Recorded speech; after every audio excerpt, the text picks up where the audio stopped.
The good doctor. Well, this doctor has retired and turned into the good janitor named Tom.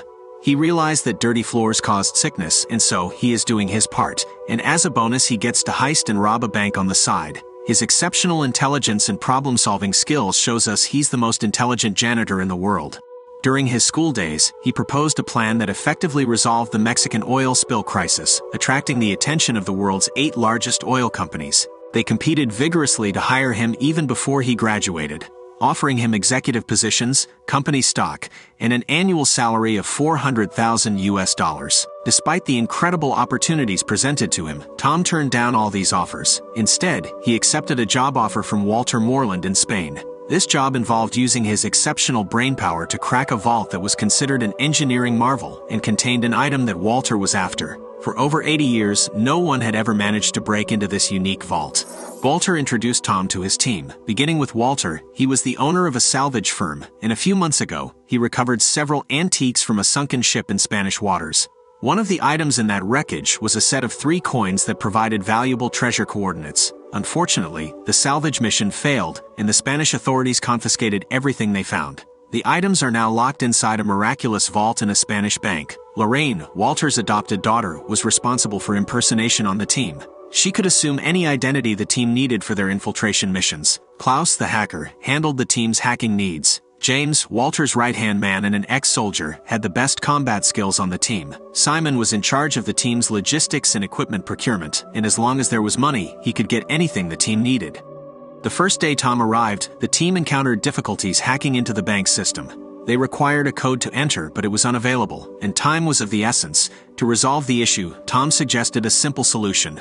They could pretend to be an automated voicemail recording and extract the code they needed from one of the bank's clients. After trying out Tom's idea, the team swiftly obtained the necessary code. He gets raps for his smart thinking and heads to his new apartment. During his second day with the team, Tom officially began studying the inner workings of the Bank of Spain, which is considered the most fortified building on Earth. The bank is equipped with numerous sensors and cameras, as well as guards who are trained to respond immediately to any commotion. However, the biggest challenge the team faces is the headquarters of the Spanish Army, which is located across the street from the bank. When the bank alarms are triggered, 500 soldiers will rush in to deal with the situation. Additionally, the bank's security chief is the former commander-in-chief of Spain's counter-terrorism force. Tom and Walter's team are essentially facing a formidable force capable of handling any attacks on the bank. The team possesses barely any knowledge about the layout of the vault inside the bank. Consequently, they require a scan to obtain more information about its internal structure. Currently, they know that they need 2 keys and the fingerprint of the bank's security chief to gain access to the vault. To acquire the 2 items and information, the team initiates an operation. Tom and Simon pose as janitors to gain entry into the bank, while Lorraine pretends to be an insurance agent specializing in high-value paintings. Inside the rooms where these paintings are stored, safes behind the paintings have the keys required to access the vault. While on the way to the paintings, Lorraine walks with the chief of security and requests that he hold her coffee so that she can shake hands with the bank's director. This allows her to obtain the chief of security's fingerprint, which the team needs to access the vault. In the room where the first painting is located, Klaus assists Lorraine in dealing with the bank's camera surveillance. They record a video of Lorraine scanning the paintings and play it back at 10 times slower than the normal speed to create the impression that nothing unusual is going on. Lorraine locates the safe, prepares her equipment, and proceeds to copy the key. However, an unexpected visitor arrives and complicates matters. With only 20 seconds left before their surveillance hack ends, Lorraine must be positioned correctly in the video. Unfortunately, the chairman of the bank is in her way. Lorraine decides to ask the director to take a picture of her scanning the painting and requests that he step back when taking the photo. At the last possible moment, Lorraine prevents the director from appearing in the surveillance video just as the hack ends. While Lorraine begins her quest to locate the second key, Tom encounters an issue. His task is to scan the structure of the vault by pretending to be a cleaner and gaining access to the lower floors of the bank. The vault is believed to be situated directly beneath one of the meeting rooms on that level. Tom crawls under the table inside the meeting room and initiates the magnetometer to commence scanning. Unfortunately, a group of individuals enters the room to conduct a meeting, trapping Tom under the table. As if that weren't enough, the device begins to malfunction and gets stuck at 96% completion. After some tinkering, Tom manages to get the device to work again, and the scan is finally completed. Regrettably, this triggered an alarm, and under the leadership of the bank's chief of security, the entire bank was put on lockdown, and army troops were dispatched. Meanwhile, Lorraine had just finished copying the second key when the director arrived to retrieve her. In the commotion, she forgot to return the stolen key and shut the safe where it was kept. Eventually, the team decides that Lorraine should toss the key to Tom, who would then put it back in the safe.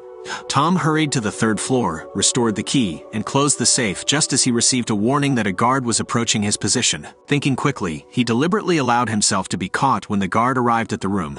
She asked him what he was doing there, and he took off his earphones and acted as if he hadn't heard the alarm. She let him off the hook. Once the operation was over, Tom began to examine the internal structure of the vault. He discovered a section that the scan couldn't show clearly, and he realized that it contained water. The vault was built on the principle of a weighing scale. If the weight changes when the vault is opened, it will shut and flood with water. The team now understands how the vault mechanism operates and must maintain a constant weight balance. Tom starts figuring out how to solve this problem working around the clock. Simon and James made a significant discovery while exploring the area beneath the bank. They confirmed Tom's suspicions that there was a massive scale beneath the bank, but to their dismay, the current balance was zero. Moreover, they found a major problem that could jeopardize their plans. The walls of the underground room were made of titanium steel-reinforced concrete with a durable outer layer which made it almost impenetrable. Even with the hardest drill bit, breaching the wall would take them 15 days, which was too much time to spare. The team had a limited window for this heist, and this delay made the entire operation seem impossible to pull off. The team had to consider giving up. Walter took a moment to reflect and went to the square to watch the soccer fans. While observing the crowd, he realized that during the World Cup finals, all the cameras near the bank would face the fans in the square. This insight prompted a change in plans. Instead of entering the bank through the underground passage, they could infiltrate it from the roof. Walter quickly relayed this information to the team, and everyone felt a renewed sense of hope. However, their success still depended on Tom and his ability to decipher the vault's mechanisms. He works tirelessly until he finally devises a plan to tackle the security mechanism of the vault. To demonstrate his solution, he places a cup of water on a scale, revealing the balance move. Next, he removes the cup, sprays liquid nitrogen on the scale, and puts the cup back in place. This time the balance doesn't move because the scale is frozen. Tom explains that the same principle could be applied to the massive vault scale. The only challenge is that they'll require a considerable amount of liquid nitrogen to execute the plan. The team commenced their operation with a solid plan as the soccer game between Spain and Netherlands kicked off. They had a tight window of only 105 minutes to complete the entire operation. To start, they zip-lined to the bank's rooftop, cut open a glass window, and entered through the opening. Then they made their way through 100 meters of piping until they reached the entrance to the room containing the vault. Here, they would need to cross using a portable ladder. Finally, they arrived in front of the vault, and Klaus began his hacking work to enable the team to gain entry. With the 2 keys and fingerprint they had acquired earlier, they found themselves facing the impressive vault. Simon took over the next step, spraying liquid nitrogen on the scale to initiate the freezing process. As he emptied the tanks, the reaction began, and the vault's floor began to freeze. The team then entered the vault and searched for the item containing the coins they sought. Meanwhile, the bank patrol team discovered the open roof window and quickly headed towards the vault. Lorraine found the coins, but what happened next was unexpected. James had planned to betray the team from the beginning as an undercover agent, and now aimed to steal the coins from them. Lorraine was left with no choice but to reluctantly hand over the stolen coins to James. However, their escape was short-lived as the liquid nitrogen's freezing effect wore off, causing the vault's security mechanisms to activate. The 3 of them, Tom, Lorraine, and James, found themselves trapped inside the vault as water started to flood the area. As an ex-soldier, James was able to utilize his swimming skills to escape from the trap and flee with the stolen coins. As the chief of security calls in an emergency, his men strap up and begin rushing towards the vault. Tom and Lorraine's lives were in serious danger as they were on the verge of drowning inside the flooded vault. With no other option, Tom came up with a plan to trick the vault system into starting the draining process. He instructed Simon to add more weight to the scale to make it appear as if the vault was full. Simon acted quickly and placed all the nitrogen tanks on the scale, but it still wasn't enough.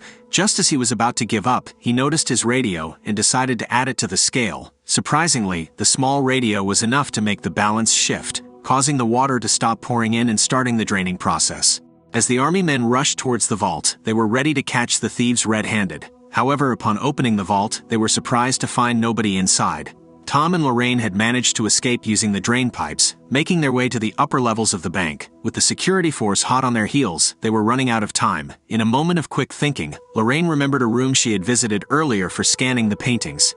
She recalled that the director of the bank usually leaves the window in that room open. Without hesitation, Tom and Lorraine rushed to that room and made their way out of the bank through the open window. They joined the crowd in the square. taking their jackets off and blending in with the rest of the people. The soldiers chasing them were getting dangerously close. Feeling defeated, they prepared to surrender.